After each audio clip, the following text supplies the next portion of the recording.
If you're like me, you love equipment. You love getting new bells and whistles and toys and all kinds of cool stuff, cameras, mics, whatever it is.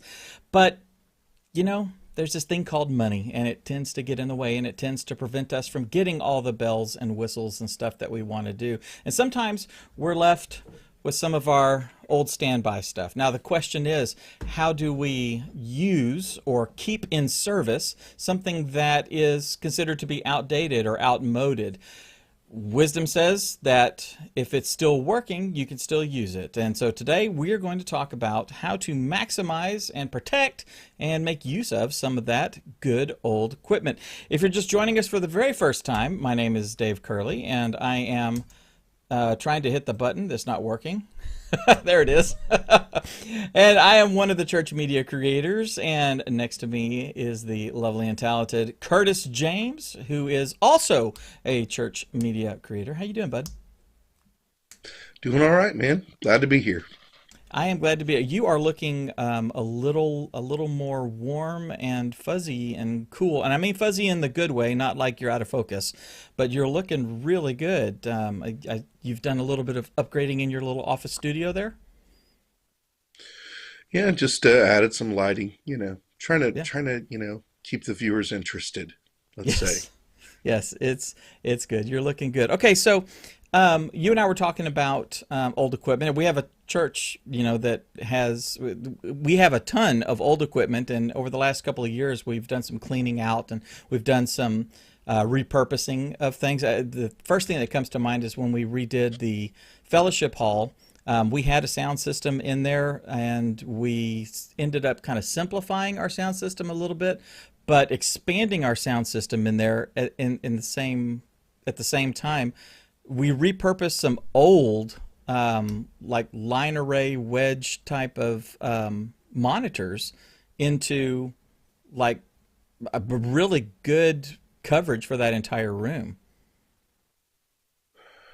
Yeah, it's one of those things where sometimes you got to use what you have, and it's funny because our audio guy and I both hate the way that room sounds, Hmm. but it's really functional. And for what it's used for, we normally just do speaking engagements in there for the most part. And so really just trying to amplify the speaking voice. So there were some old line arrays sitting in a closet that were not good when they were manufactured. And we took those and they were able to be installed in such a way that it's funny because it's the blending the old and the new. We had some old-ish amplifiers, some QSCs that were still in good shape, and these speakers are pretty old, and we hung them up and we connected them to the amps, but then we threw a Behringer Air unit in there so that we can not have wires all over the place. It's in a closet. We run everything from an iPad.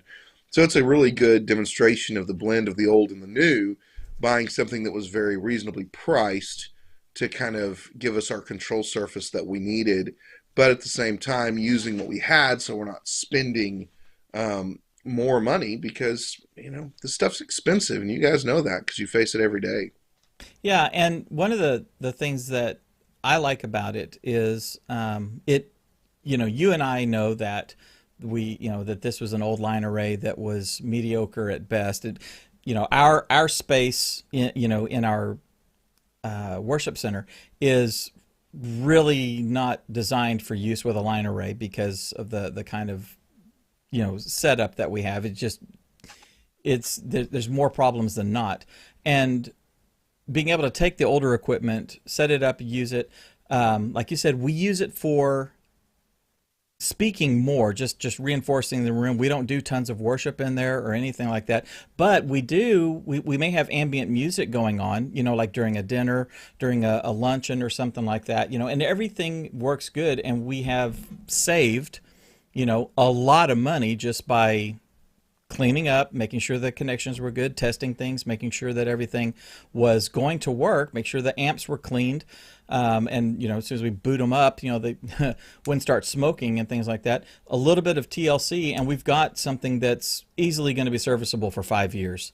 And by then, budgets may allow for us to do some expanding and replacing and things like that. What, Curtis, is your what is your rule of thumb? What is your rules? What things do you look for when you're faced with a need and the only thing you have right now is a closet full of old junk? Would that be an accurate an accurate way to ask that Yeah, question? no, I mean that's true, and that's where we find ourselves as churches a lot of times. It's like we need something to do this, but we really don't have a budget for it. So, like for instance, when I worked in pro audio, and we did large shows, it was a rule of thumb: every performer, every person who used a headset mic, a lapel mic, whatever, they had their own mic. It was set up for them, EQ'd for them, ready to go for them. So, we'd run 20, 30 wireless microphones in a single show. And when that person walked out, it was their mic. As churches, we don't have the luxury of being able to hand everybody their own microphone and nobody else is ever going to use it. Now, we hope we can do that with the pastor. Maybe we get to do that with the worship leader. But beyond that, mics are getting used by different people, different worship team members, different people within a service because somebody's making announcements, whatever. And so we do find ourselves having to use what we have. And so I think the question we always ask ourselves is it's old, but is it broken? Like, does it not work or is it just old? So, like, I can relate to this. I feel kind of old. The question is, am I actually broken or do I still have a use, right? But, so depending, you're laughing as if you can relate, Dave. I can relate. Yes, So, that's very much so. so kind of depending on that, uh, really matters. Like, let me give you an example. Several years ago, I was called into a church, and it was a pretty good sized sanctuary, probably sat five, 600. And their system was not new. It wasn't what I would describe as old. It wasn't like I was looking at a 25-year-old soundboard, but I was probably looking at a 10 to 15-year-old soundboard, probably looking at 15-year-old speakers, amps. The dates, it's hard because they make the same models for a while, but that would be my estimation. So, not stuff that would have to be replaced, but also not stuff you look at and go, well, you shouldn't replace it. But they were having this huge problem where they had an amp rack that was basically kicking out in the middle of services and stuff. It would just stop, the system would just stop working. And so they had called a company out and they had assessed the problem, told them they needed to replace their entire sound system, quoted them out. It was like, I think it was like $37,000 in gear plus installation. And so they called me out just to get my opinion, because of course I never sold equipment and things like that, so I really have no interest in selling anybody anything, and that was Right. important to me. And so I went in, and it was weird. I mean, it was hard to figure out what was going on with that thing, and I spent half the day just troubleshooting, could not figure out what was going on, and I kind of was giving up. I sat down on the corner of the stage, and there was a metal plate on the stage. It was just it was like a plug cover kind of thing. And I reached down and my hand touched the metal plate, and it was so hot it almost burned my hand. And Goodness. I said, "What is in here?" And the guy said, "Oh, well, that used to be where the pulpit mic would plug in, but it stopped working, and so we just covered it up." So I take the plate off, and there are lines in there shorting out. There was a Goodness. monitor line in there also, and it was shorting out against itself, and it was causing cascade failure in their amplifiers. And a And potential so fire. it was a very potential fire. It Yeah. was the whole problem. I took it, I capped them, and the sound system never messed up again. It never kicked off again. And it's hard to even explain why it was creating as much problem as it was, but it was causing a cascade failure in the amplifiers that were linked together. And so what was happening is this short was causing this failure, and I found it because I touched a hot plate. I didn't know that they had gotten a quote from me. I didn't know they'd talked to anybody else. And the pastor called me into his office, and he said, "It's fixed." And I said, "Yeah, it's fixed." And he said, um, he said, "I already have the check written for this company. We were about to spend $37,000 that didn't need to be spent. And it was, okay, is it actually broken? What's actually broken?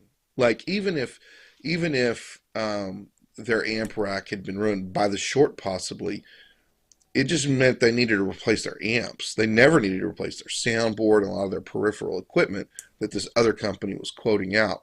And so it's important to establish, is it actually broken? So I'm looking in the closet, I see a soundboard in there. The question is, why is the soundboard in the closet? Is it because we replaced it with another soundboard, but it still works? Well, then, hey, I need an outdoor system for something at the park. I can use that soundboard. I need something in our youth room where we had a failure on some unit. We needed something to fill in the gaps with. Then I can use that soundboard. Is it working? And the important thing about that is if it's broken, get rid of it, because it's just killing your space. And so if it's broken, don't keep it. And you'll say, well, I can fix it and I can, yeah, but will you?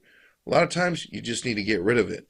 But if it works, you can keep it around and you never know when you might be able to utilize it. And so you got to pull stuff out, clean it up, test it, say, is it working?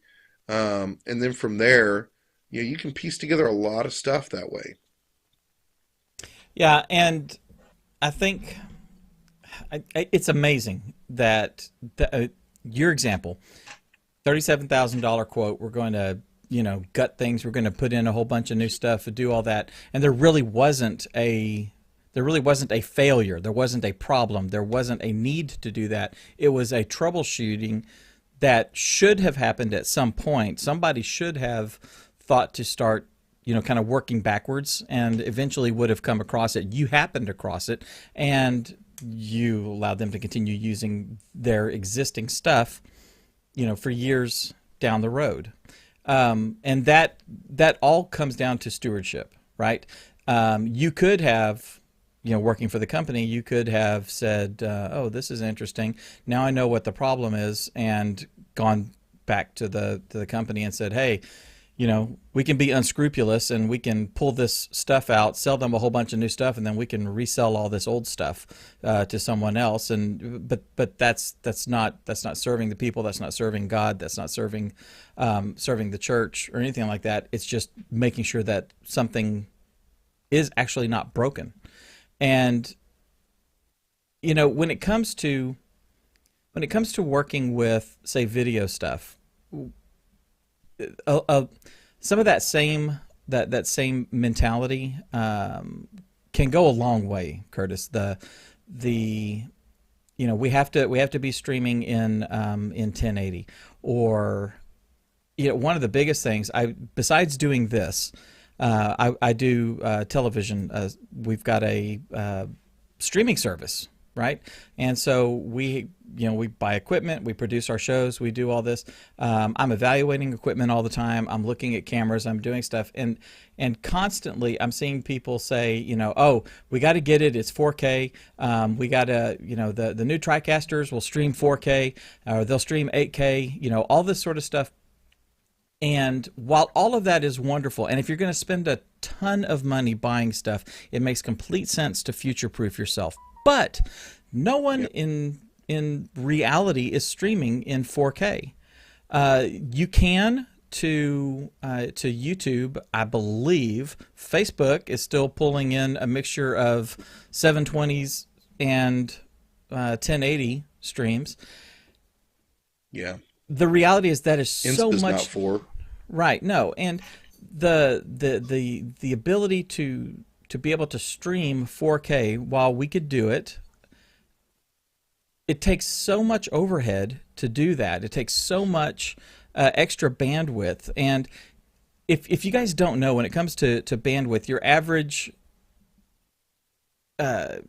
business account that you get from Spectrum or Cox or somebody like that, AT&T, any of that, or like the home level, the home grade account I have, you may get ridiculous download speeds. I'm 500 or 600 down here at the house, and I'm paying less than $100 a month for it. But my upload speed is only 20 on paper. In reality, at this time of day, it gets up to 25, close to 30. But to stream good 4K, I need to be streaming kind of close to those numbers, and those numbers fluctuate because this is shared amongst people in our neighborhood. At the church, we have I think our setup is only like a 50 by 50, 50 up, 50 down. It's a symmetrical Yeah, it's connection. symmetrical fiber. Right. It's fiber. It's symmetrical. It's much more stable. It's much more consistent. It's less fluctuation. And so, we could do that if we wanted to, but you're using up so much overhead that you're not going to get. Remember, most people, where'd my phone go? There it is. Most people are watching stuff on here. They're watching on a small screen, and not so much. A lot of people are watching on big screens, but you're not going to see a benefit of going to such a high demand of overhead to send 4K out. There are people that I tell, here's a good thing. If you're starting to live stream and you've got older equipment and you've got a marginal bandwidth, maybe you got an AT&T account that's like 6 megabits up or 10 megabits up or something like that. I tell people, don't try to stream in 1080. Go ahead and set up everything to be done in 720. Well, if you're going to be doing things in 720, there's no need to go out and spend $1,500 or $2,000 on a 4K camera. Now, if you're going to be buying a camera and you need to, you've got the money set aside and you're going to do it, that's fine. I have no problem with it. Future-proof yourself, because in 5 years maybe things are different, and your camera should be lasting you 5 years. I'm on one right now that's 13 years old. So if you are, that's okay, but you don't have to run out and do it, because the Well, reality and I is you're think going to. I think that's a really important aspect of it, because when it comes to things like cameras, uh, it's a really big deal to make sure that we realize we can, as Dave said, future proof. So if you want to go and you spend a lot of money, so let's say your church is doing a building project, and so there's a lot of money moving around, and there's that we want to do AV right. So you're going to go out and you're going to have probably a little bigger budget than if you're just trying to replace a camera Right. that went out on you. And so it gives you the opportunity to maybe buy bigger, buy better. And when you can, that's a great thing. Now, you don't want to overspend and be ridiculous. We need to be good stewards. But if it means you can buy the next level computer, you can buy the next level camera that's higher resolution, it's got better chips and all that kind of stuff, then take that opportunity, because that equipment will last you longer. Now, if you average out the cost and everything, it's probably going to come out pretty similar cost wise, but it means that you can hang on to stuff longer if you buy kind of newer tech, instead of buying just the kind of the middle of the road Right. where we're functioning. We try to buy where we're going, but we can't always do that. But when we do, it means that we can use older equipment for longer, and we can pull older equipment back out, especially cameras. Cameras are one Hmm. of the things that, like I've got a little webcam at the house that I hooked up when we had the snow days a couple weeks ago, and I was like, wow, this looks worse than the camera on my computer does. I got a Hmm. new MacBook Pro. That camera was actually better, which is unheard of. MacBook Pro cameras stink, right? Well, the new ones, they've really upgraded a lot. But like using that older one, I was like, I don't want to, I can't use this. It's just grainy and awful. It's not handling the light well and that kind of thing. Um, and so, I used the camera on my computer, and it was very sufficient for that day of shooting. But just realizing cameras are one of the things that are going to age less gracefully. Hmm.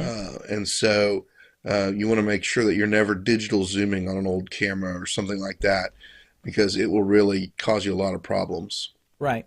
And with the old cameras, if you have a new, and we have this at our church, we have a nice Canon XA40 that we have. That's the one that is a manned camera. So there's someone moving it, tracking, doing all that sort of stuff. And we have a couple of low grade camcorders that are sitting next to it.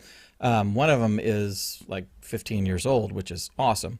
Um, the thing is that we're able to closely match the colors, closely, get them dialed in. You can tell that there's a difference in quality between the two cameras, but the average person wants it goes into vmix once it gets compressed and sent up the line, recompressed at YouTube, and then sent out to the other sent out to your phones and your computer, your laptop, all that sort of stuff.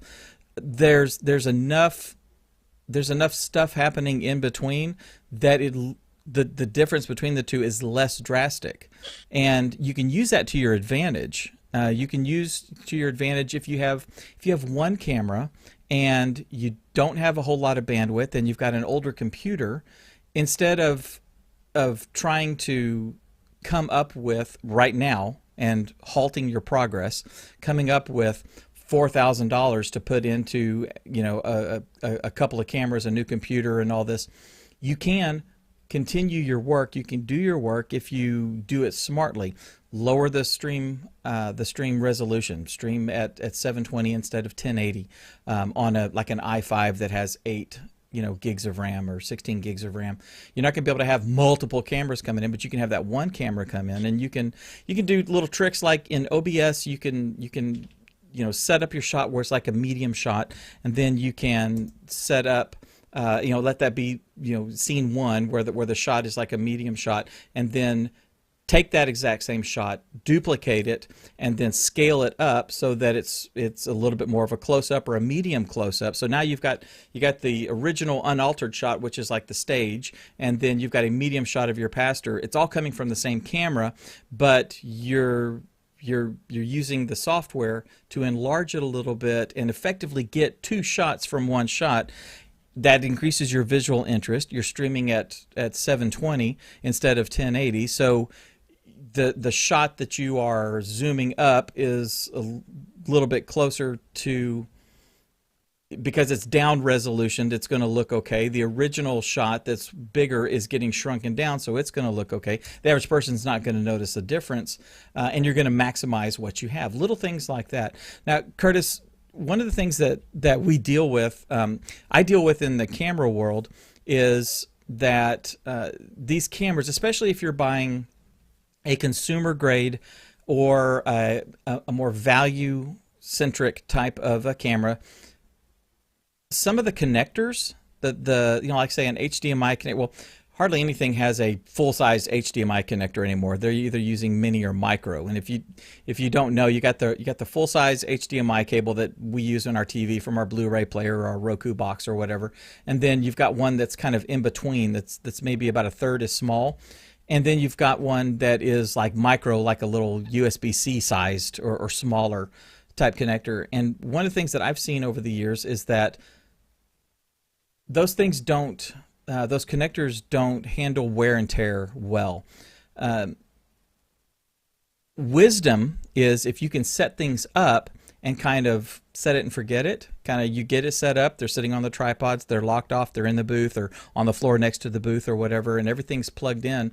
You're going to be a lot better in the long run because it's connected and you're not setting up, tearing down, unplugging, plugging, moving, plugging, putting stress on the socket and things like that. Little things like that can make a big difference in the longevity of the camera. The camera I'm talking to here, the one that we bought for doing Geek Beat and everything back in 2009, 2010, something like that. It went out in the field with us on some trips and doing things like that, but largely that camera sat on a tripod with wheels on it and would move from one set to another. And since I brought it home in 2015 and put it in here, it has set on a tripod stand with a cable plugged into it. It hasn't moved. I moved it when I moved offices. It's been unplugged and replugged 5 times maybe in the past 5 or 6 years. And I think the image looks good. The machine is working. I'll easily get 20 years out of this just because I'm not overtaxing it. Now, I know that professional audio gear is designed with yanking cables and doing all that, but do we still see that same kind of fragility, or is it less fragility or more easily fixed in the audio world? Well, when we talk about the audio world, we benefit from the fact that musicians are creatures of habit and are very, very, very resistant to change. So as technicians, a lot of times we wish that there would be more acceptance of newer technology by some of our musicians. Like, let's take a lead guitarist, for instance. You got a lead guitarist who wants to bring up his pedal board with his 20 pedals that are all interlinked using this power supply and then running to, his vintage tube amplifier and all that kind of stuff. And in the church world, what's happened over the years is having that much volume coming from your stage has become untenable. And so we've gone to cabinet emulators, we've gone to, amp cabinets in the back, we've gone to some different things to try to limit some of those things. But because of that marriage to the old, connectors from an audio standpoint have stayed very static in that we have our XLRs and we have our quarter inches, whether they're TRS or mono or whatever. And so in essence, what happens is as we have the advancements, you can see where companies have tried to move to some different things. It took them years to start using the speak-on connection, and you can still find quarter-inch cable plugins on speakers.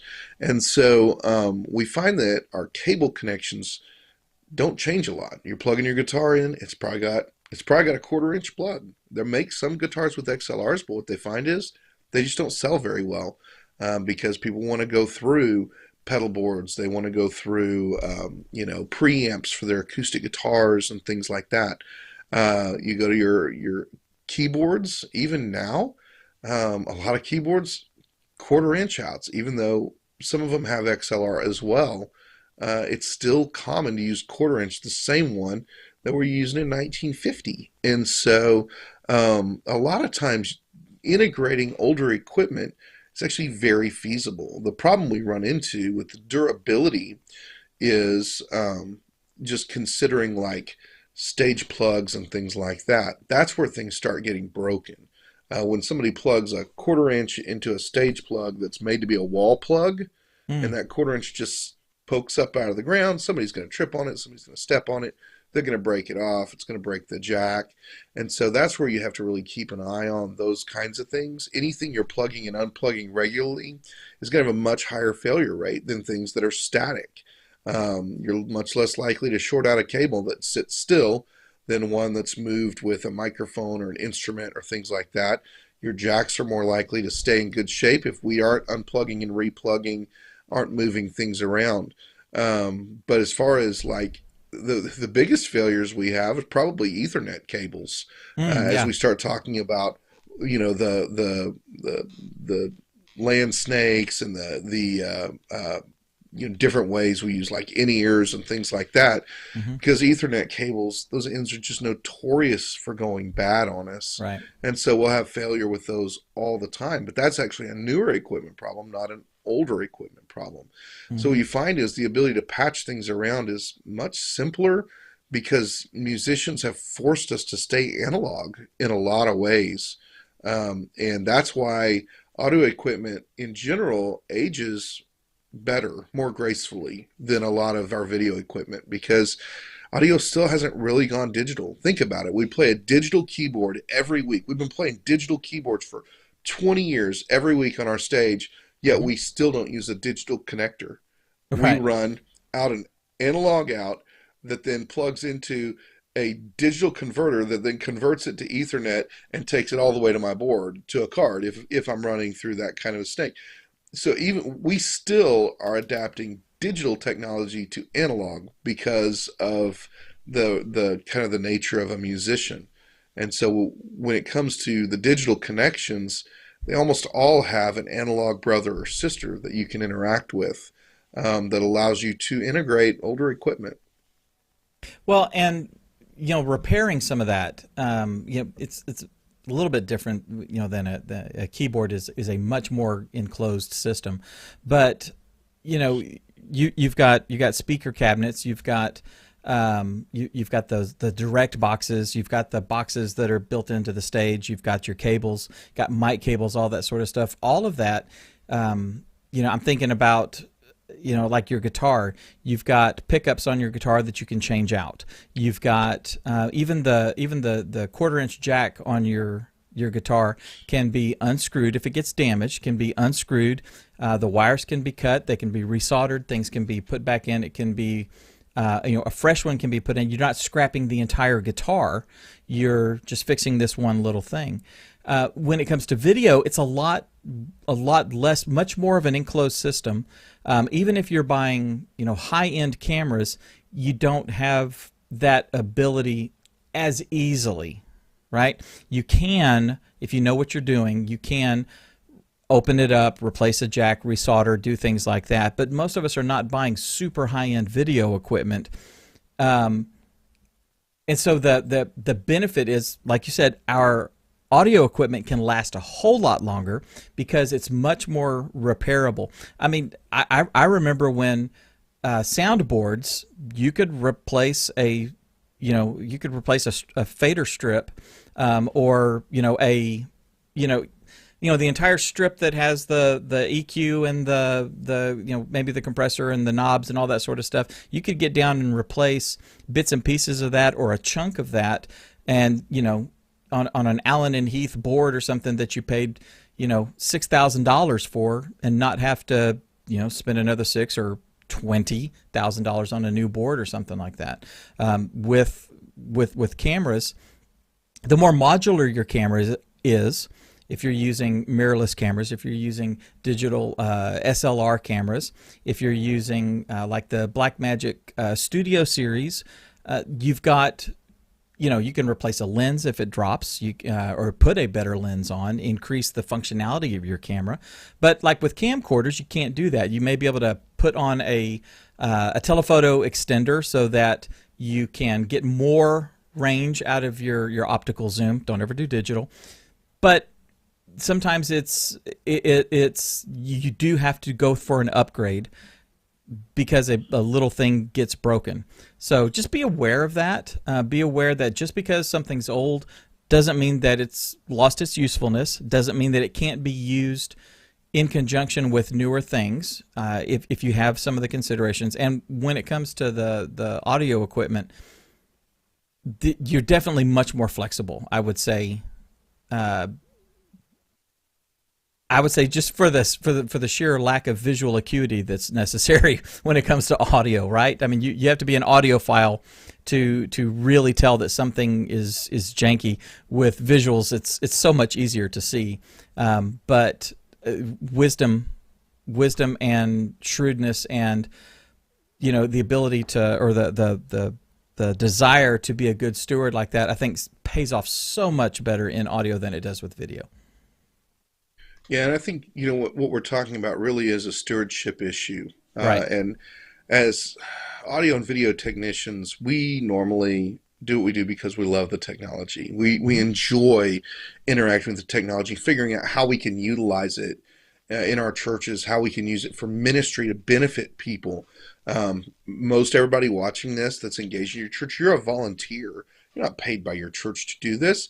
Our entire booth on a weekly basis is run by volunteers. Our streaming is run by volunteers.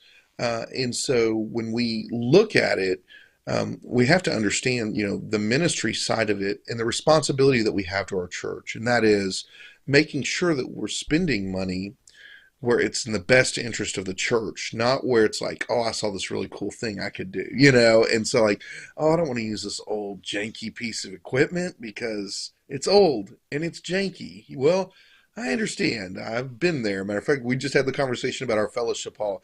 My opinion of the speakers in there is that they're old and they're janky, and I don't like them, but they serve a purpose, and so we're okay with using them in there.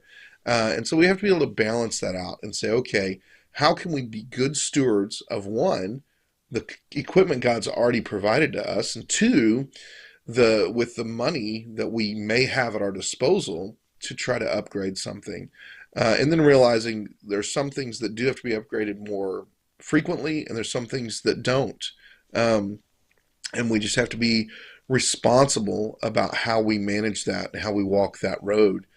To make sure that we're spending the money in the appropriate place, that we're being good stewards of what God has given. And there's actually a flip side to that. There are a couple of churches in South America right now that their sound systems were all donated by churches here in the U.S. that I'd been working with that were replacing equipment. And I said, "What are you going to do with the old equipment?" And they said, "Well, yeah, I don't know. Maybe we'll sell it on eBay or something." And I said, "That's fine, but if you decide not to do that, which that's a good way to recoup some of your expenses." Absolutely. I said, there's some churches that have no sound system that could use them in South America. And so several churches said, "Well, we'll donate this amp or we'll donate these speakers or whatever." And we've pieced together sound systems that are still in use now in churches that needed something. Um, and so you never know. Being a steward of the new is important, but being a steward of the old is important too. Making sure that we're not just saying, "How does this help us? How does this help us?"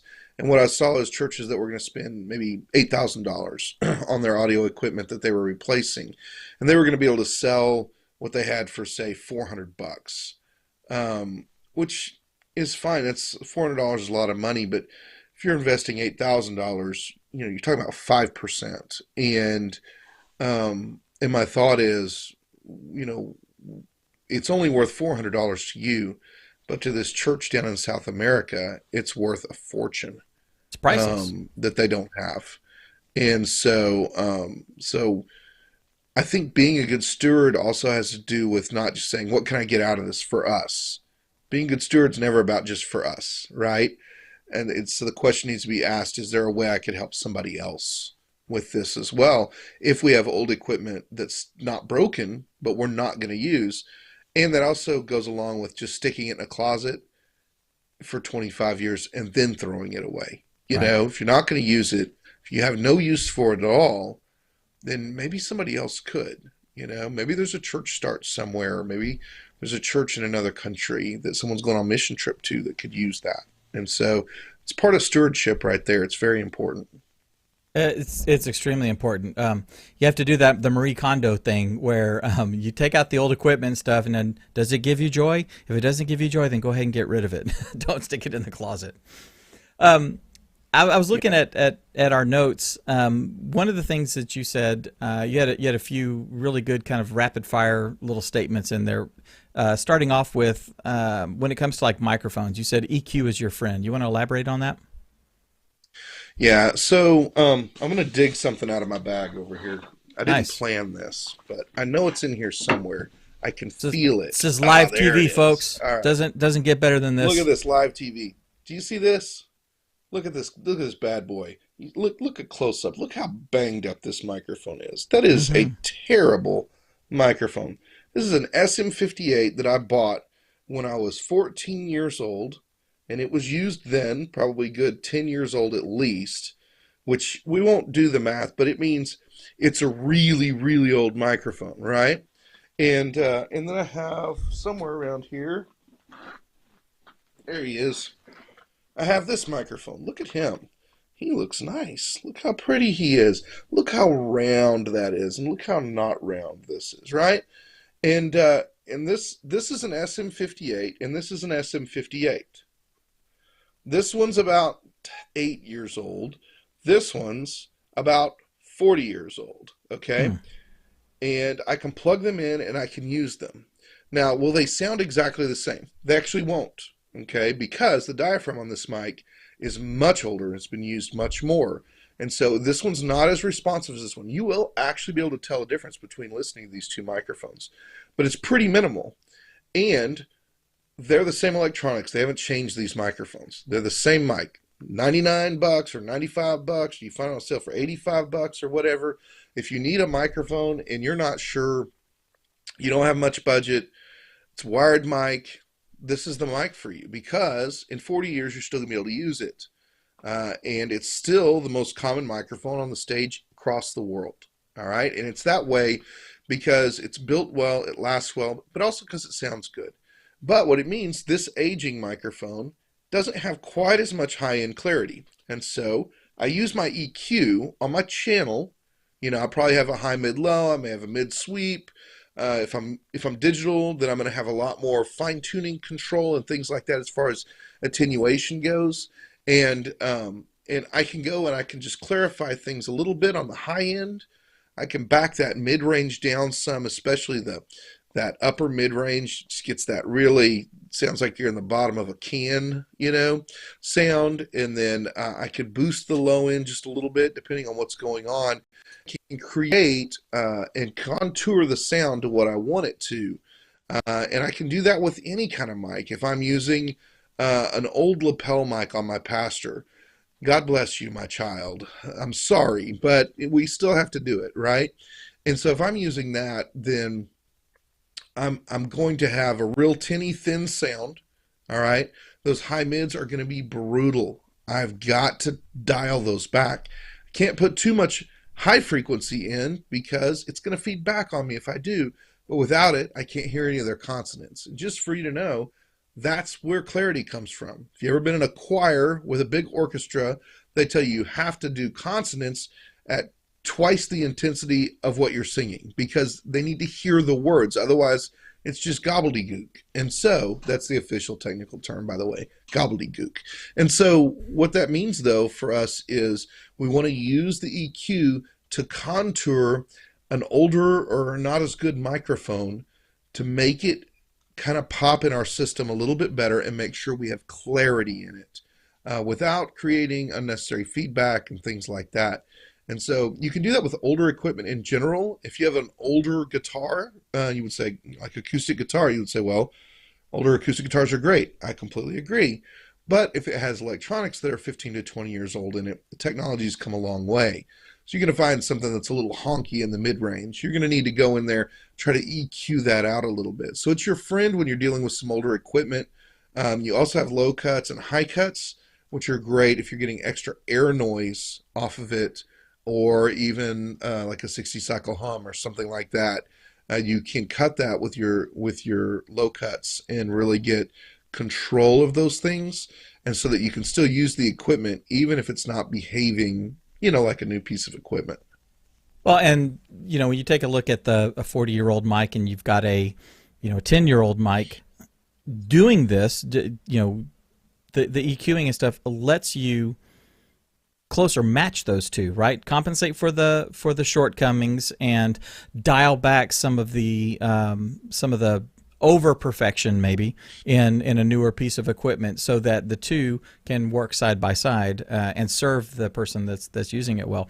You mentioned that that 60 cycle hum, that ground loop. We call it cycle hum. We call it ground loop. We call it the hum. That 60 cycle, just for those that are like super geeky and stuff, that is the frequency that our electricity runs at. So the electricity in your wall runs at 60 hertz, and so when we get that that's coming from a guitar or a microphone or something like that, that's something that plagues so many people, whether it's in a studio environment, in a stage environment and stuff. How can you work that out besides doing the EQing? I know sometimes it takes a mixture of two or three things working in concert together to get rid of that. Yeah, I mean, your best friend when you're talking about any noise is a DI box. It'll clean up so much of your problems. And there's a million different DI boxes on the market. There are people who just swear by certain kinds. Oh, you need to get an active DI. Oh, you need to get a passive DI. Whatever. You can have your preference if you want to.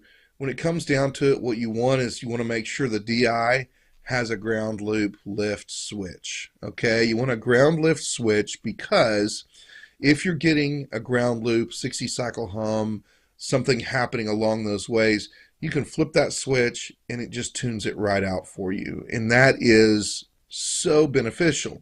Now, they also make DIs with attenuation, so you can increase or decrease kind of how much level is coming through it and things like that. Those are all great.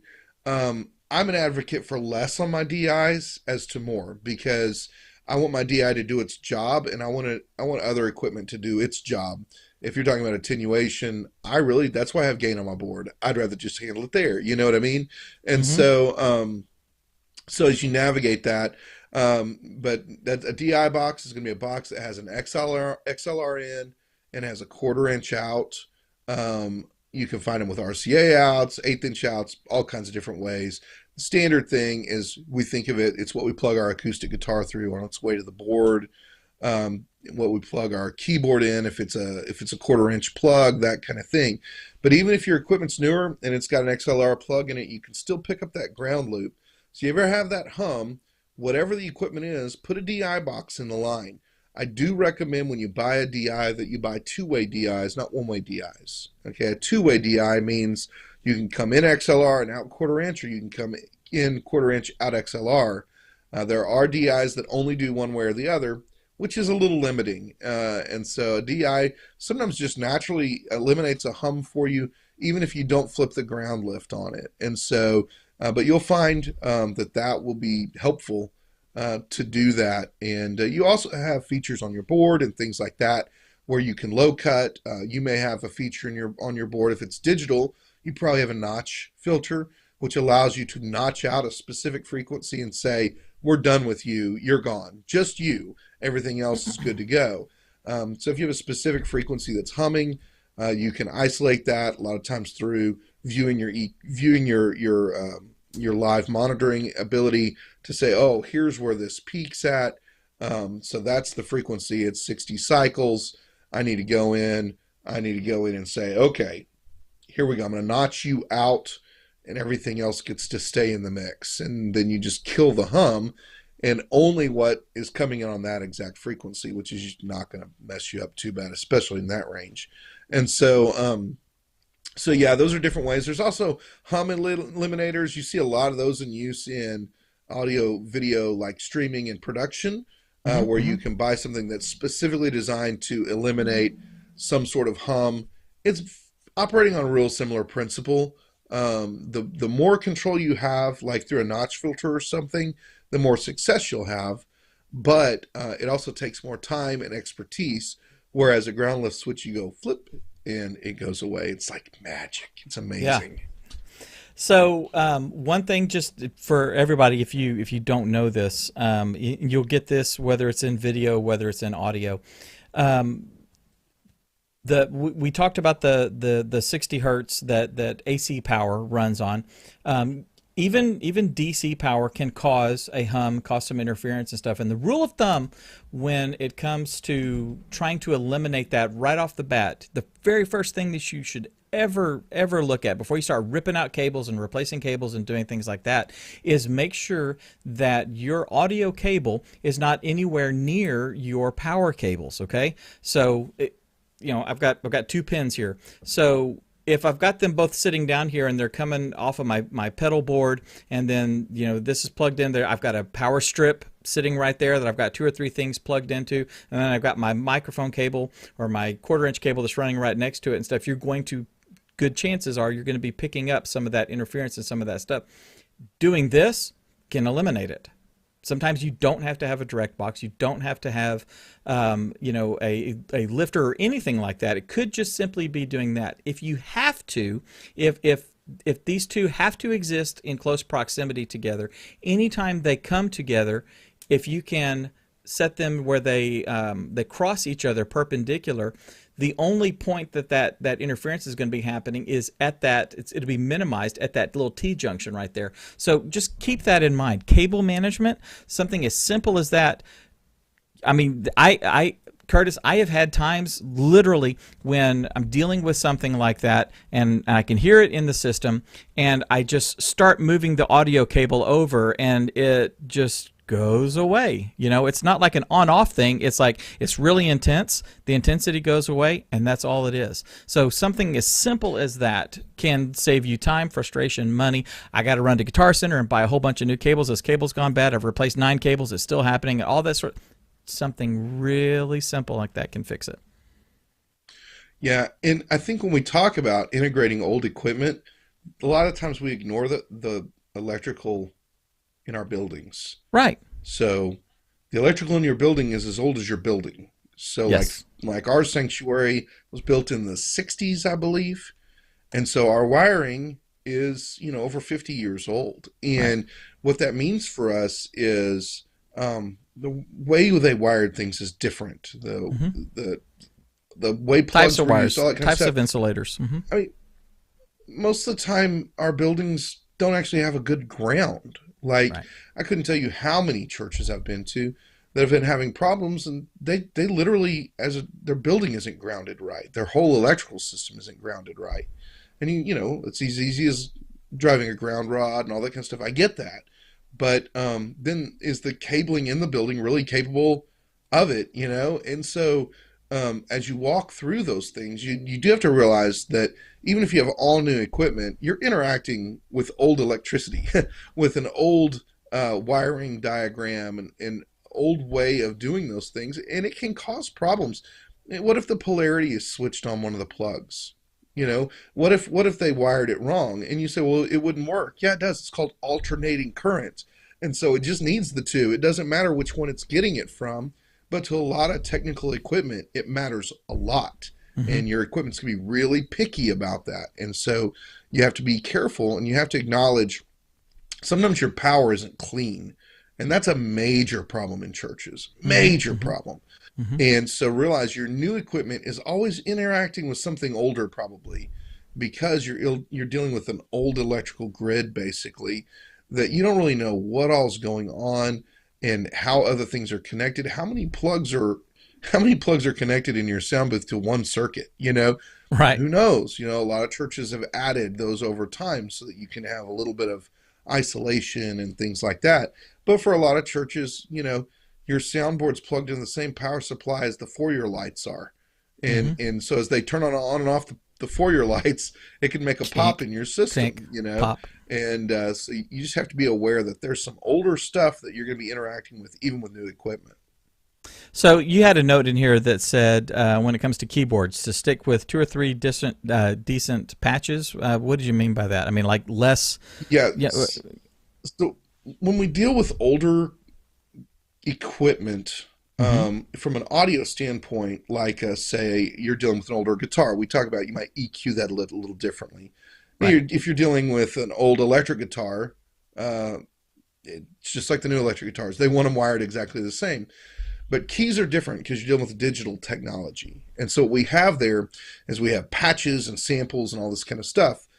Keyboards don't age gracefully for the most part, because technology continues to advance them and advance them and advance them. All right. So the more you spend, the longer it lasts. But it's really easy to drop $7,000, $8,000 on a keyboard. Go get you a Nord Stage 3. They're amazing. I got to play one last week. It's like butter. You know what I mean? It's awesome. But in the long run, it's going to last us a long time, but it's also crazy expensive keyboard, right?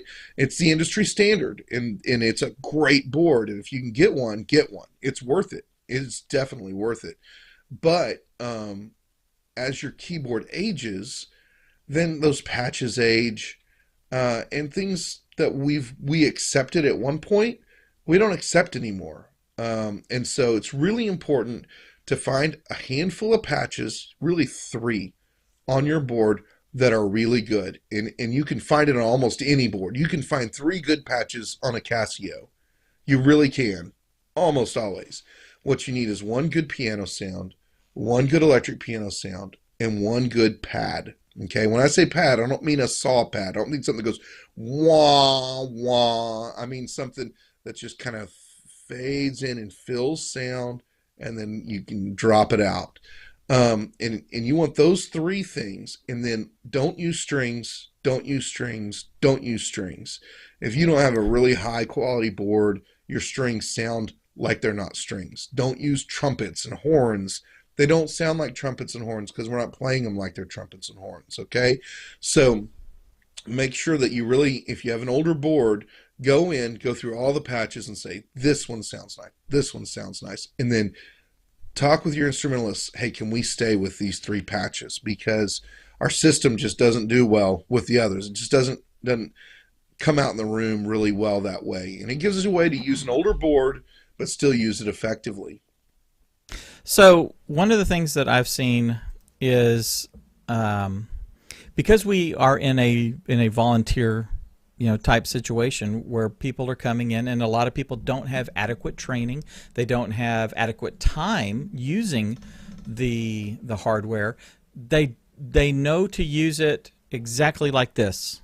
You know, we even when it comes down to setting up checklists, Curtis, we have, do this, turn this on, do this, do this, do this, move this to this, and here is when it comes to sound. Sometimes it may even be pastor at -6, worship leader at -12, et cetera, et cetera. And people don't necessarily know to do anything more than exactly what they have been doing. And a lot of times they're not using the equipment, the capabilities that the equipment has. Would you say that are we have to buy a new soundboard? Not necessarily. Let's try using the soundboard to its fullest. Would you say? Yeah, it comes down to stewardship again. Mm-hmm.